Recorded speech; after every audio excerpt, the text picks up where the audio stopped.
The X-Files is one of those shows that instantly takes me back to late nights in front of a TV, lights off, and the glow of the screen filling the room. It's the kind of show that lived better on VHS than anywhere else, with the static, the grain, and the way the darkness of the picture sometimes blurred into the shadows. That's how I remember it, watching it way too late, half terrified and half addicted.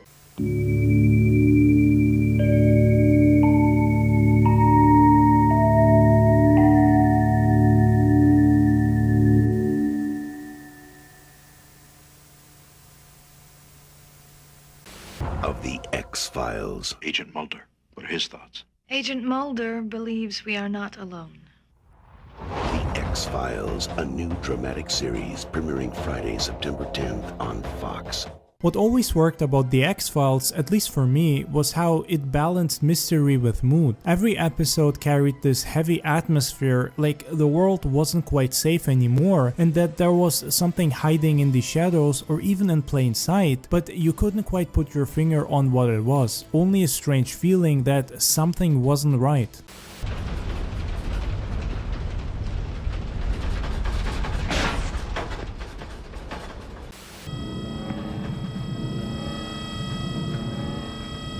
You had Mulder chasing answers, always convinced the truth was out there, and Scully being skeptical of almost everything she saw, or at least trying to come up with a rational explanation.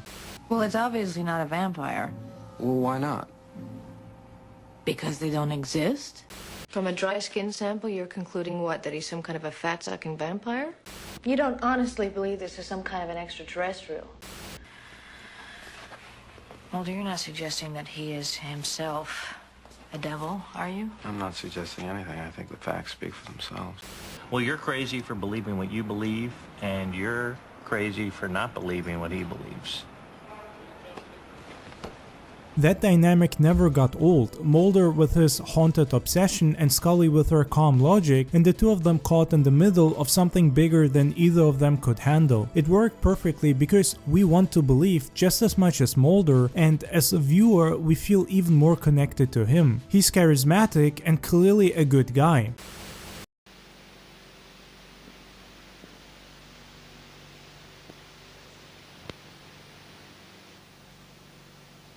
You can't protect the public by lying to them.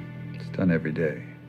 But Scully offered the perfect balance because a lot of the things the two of them encountered ended up human or nature made and not really supernatural, which also makes you doubt Mulder more and more because he never stops being convinced of there being something larger out there and some secret conspiracy at play. Over time, Scully starts to soften up and even believe him as well, and it's interesting to see how their relationship develops from two colleagues that didn't trust each other to people that would die for one another and can't imagine not working together. Their development is done perfectly in my opinion and one of the best in TV history.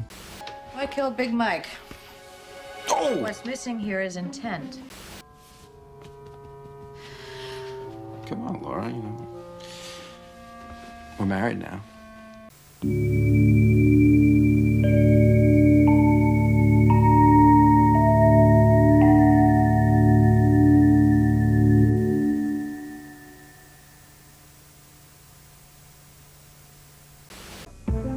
X-Files, now for sale on video. What I find fantastic is that there are answers beyond the realm of science. With secrets never before revealed by creator Chris Carter. Listen to me, Scully. This thing exists. Own the classic episodes selected for this exclusive video release. The X-Files, now on video. 2 uncut, digitally mastered files on each tape for $14.98 or less. Owning is believing.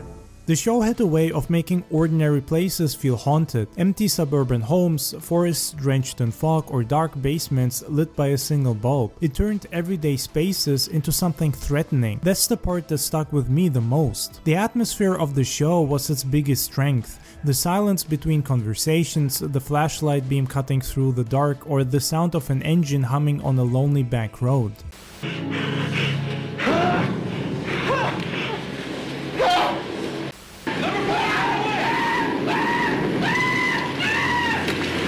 Those little details made it special and stand out from the other shows that were around back then, and it still feels fresh and original despite its age and despite the massive influence the X-Files had on the mystery genre and the TV landscape in general. And then there was the way the show jumped between monsters and conspiracies. One week you'd get a creature crawling out of the sewers, the next you'd be neck deep in alien cover-ups and cigarette smoke.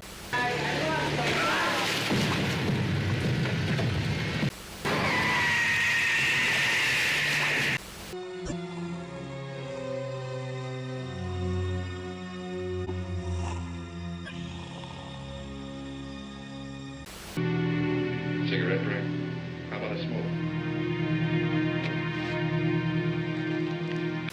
Don't try and threaten me, Mulder.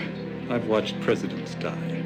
It kept you guessing what would happen next or what was actually going on. The Monsters of the Week gave it that pulpy horror magazine edge, and the mythology episodes gave it the sense of doom that stretched across the whole series. Some of those conspiracy threads were messy, sure, but they gave the show a larger world to get lost in.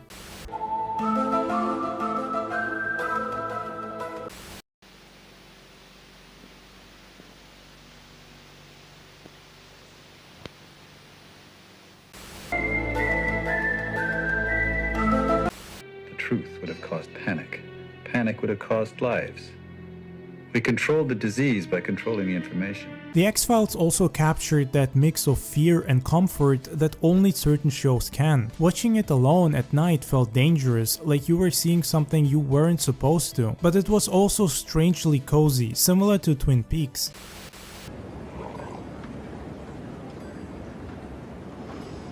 You know, this is, excuse me, a damn fine cup of coffee. The rhythm of the episodes, the chemistry between Mulder and Scully, and even the way the credits rolled with that eerie theme. It had a kind of hypnotic pull. Once you were in, you wanted to stay there. Looking back, I think the X-Files belongs to a specific time. The 90s were full of paranoia, urban legends, late night cable, and whispers about aliens.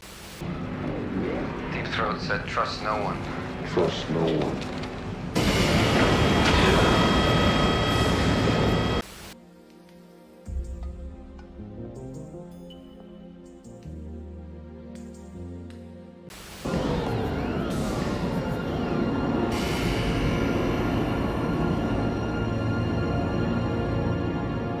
The internet wasn't yet what it is now, so rumors spread in stranger ways, and the show fed into that. It felt like it belonged to the age of grainy VHS tapes and magazines full of UFO sightings. That's part of why it still works today. It's a time capsule, but it doesn't feel dated. It feels timeless in a way that all good urban legends do. And that's why it will always stay legendary, because the truth is out there and we all want to believe.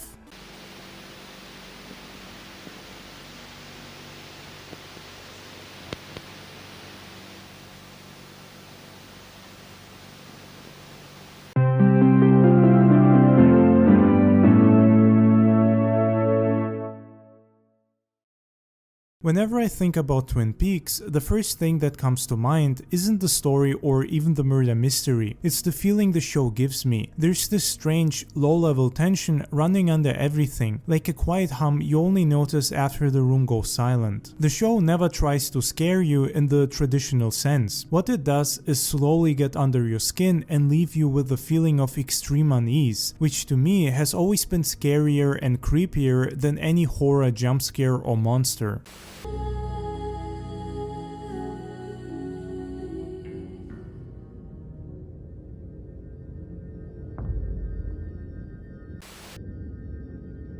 It is happening again. A big part of that comes from how the town presents itself. At first glance, Twin Peaks looks cozy. Warm lights, friendly faces, fresh coffee, and those slow shots of the mountains and trees.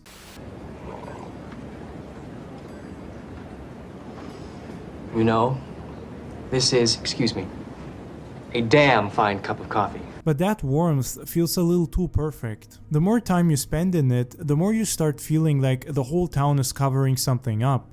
Not just the murder, but a deeper kind of rot that everyone senses but doesn't talk about. The forest plays a huge role in that. Those trees are always there, breathing in the background. They're beautiful, but they feel heavy. Whenever the camera drifts into the woods, the tone shifts. The colors get colder, and you get the sense that the forest is holding onto dark stories nobody wants to hear. I always felt like the woods were a character watching everything from a distance.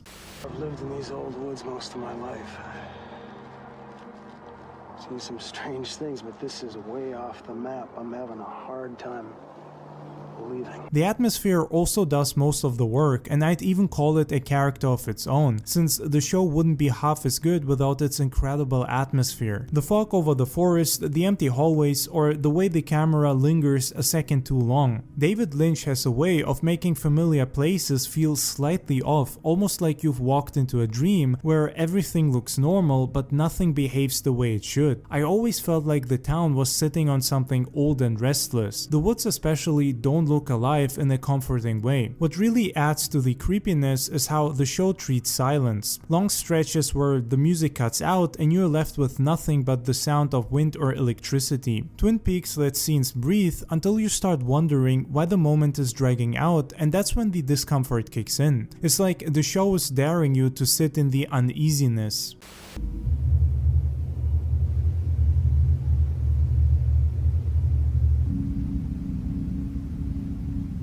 The Black Lodge adds another layer of creepiness. The backward voices, the slow movements, or harsh red curtains make it feel like a place that shouldn't exist but somehow does. It doesn't explain itself or try to make sense. It leaves you wondering what kind of world these characters have stepped into, and the more you try to understand it, the stranger it becomes. That sense of being lost in something you can't understand is a different kind of horror. It's the type that gets into your nerves because of how Lovecraftian it is.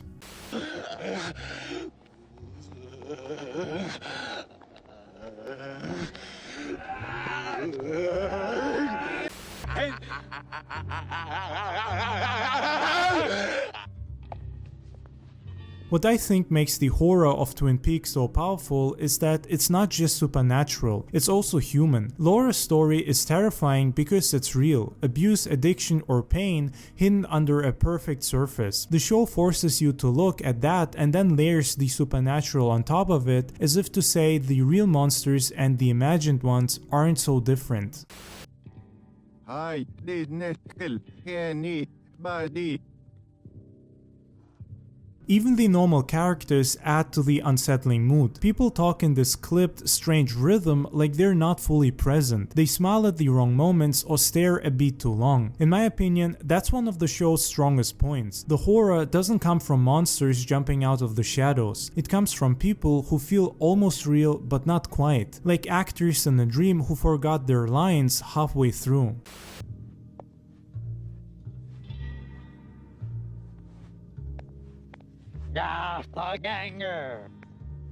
And then there's the feeling that the town is cursed. Everyone seems weighted down by something they don't talk about. The sadness of the place mixes with the supernatural, and the result is the slow, creeping dread that follows every scene. The show doesn't give answers because the unease is the point.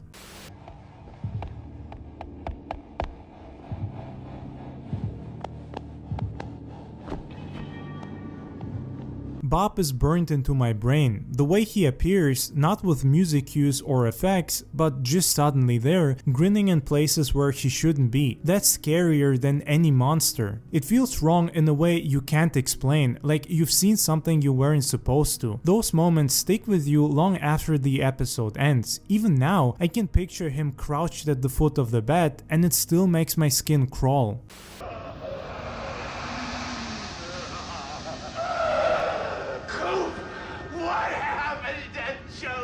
By the time you finish an episode, you're left in this weird space where the normal world around you feels slightly different. Maybe the shadows in your room look deeper, or the silence feels heavier, or you catch yourself looking down a hallway a bit too long. That lingering tension is what makes Twin Peaks so unsettling for me. It doesn't try to scare you, it just shifts your sense of reality until something as simple as a lamp humming in the corner feels like a warning from somewhere you can't see.